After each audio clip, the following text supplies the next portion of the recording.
Hi, in this short video, I'm going to talk a little bit about MLA, both the paper format and the in-text citations. So let's start off by talking a little bit about the MLA paper format.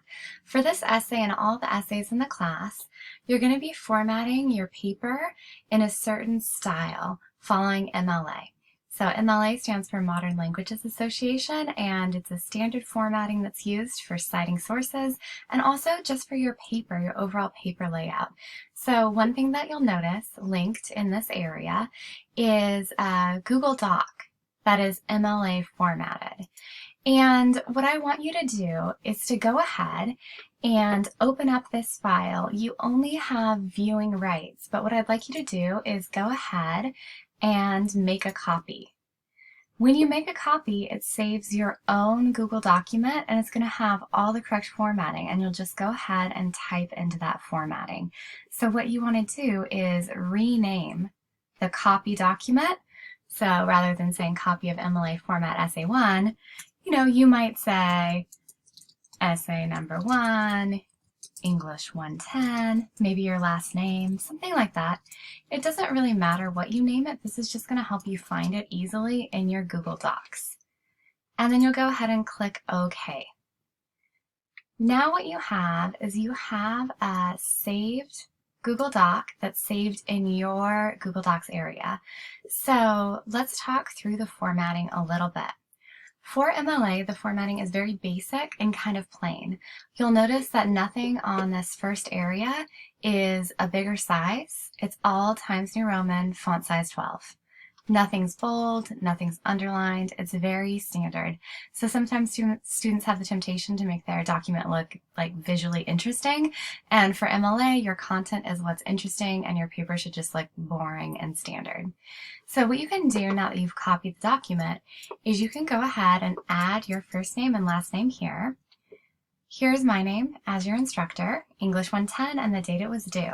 So you're going to go ahead and give your essay an interesting title. So you'll just type into the document itself, and this will be your new title. Here is a header area. To edit this, you have to click in the header, and you'll see this bar come up that says header. I've already inserted the page numbers, so all you need to do is insert your last name. So let's say your last name was Cruz. There you would have it. And then you're going to click outside of the header area when you're done. And then you'll notice when you scroll to the second page how it's automatically going to have the page number and your last name. And then your works cited will start on a totally separate page. So what I'd like you to do is read this instructions. This is just a little bit more about MLA formatting. So use Times New Roman, font size 12, double spaced throughout. For all the quotes, you need a citation in the body of your essay, and your citation should include the author's name and the page number. So just go ahead and read through that, then you can delete it. And what I have here at the end is a works cited page. This is all of the text that you could have written about.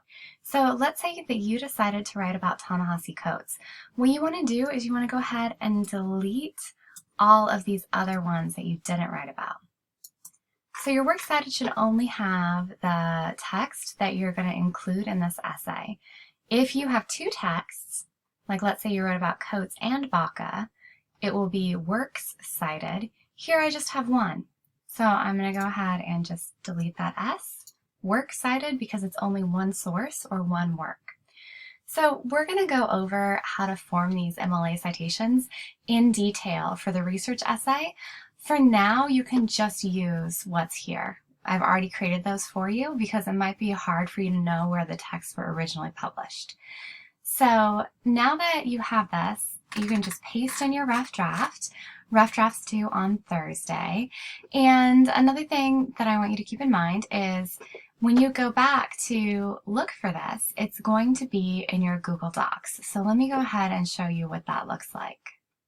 So for those of you who haven't used your pipeline much, part of your SVCC pipeline includes Google Docs. So you can just click where it says Docs, and this will take you to all your recent documents. I really love Google Docs because you can access it from any device. It's free, it's very easy to use.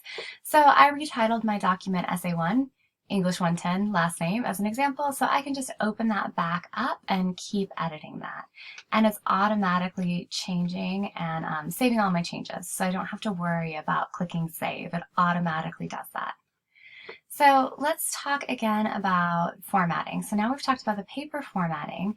I want to go ahead and talk about the formatting of your in-text citations.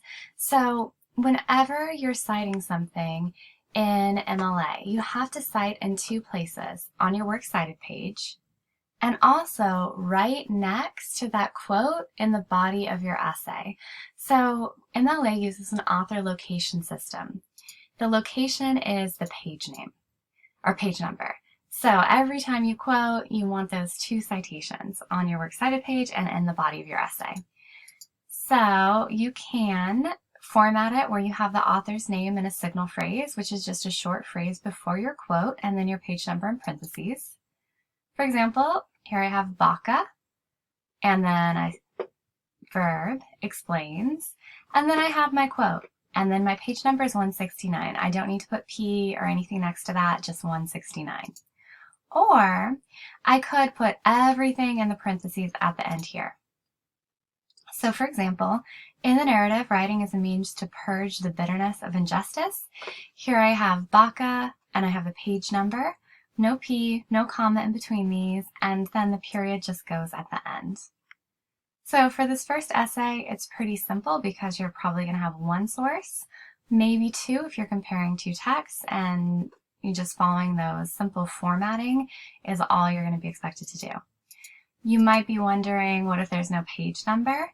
So sometimes you can leave that off, but you could also use a paragraph number. This is really nice if you're working with a longer text like Ta-Nehisi Coates' letter to my son. In the PDF that I shared with you, I went ahead and put the page numbers in brackets.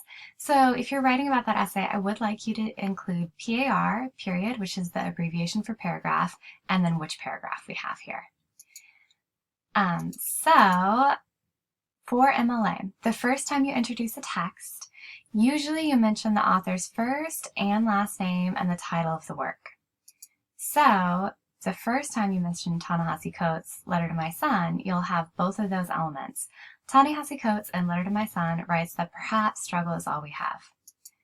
But then every time after, just use the author's last name. You don't need to refer to the title of the work again, and you don't need to use his first name again. And then another tip, go ahead and think about mixing up your verbs. So MLA uses present tense, Coates writes. Coates writes, but you don't want to have writes over and over and over again. So you want to think about other verbs that you can use besides writes. And actually, this is a really easy way to add a layer of detail to your essay. Just changing your verbs. So there's lots of other verbs that you might be able to use.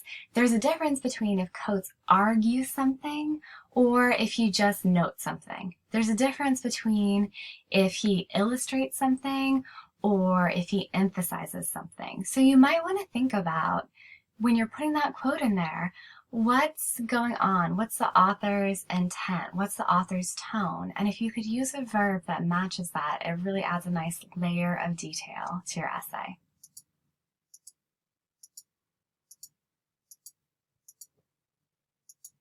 Okay, so that's it for the MLA overview.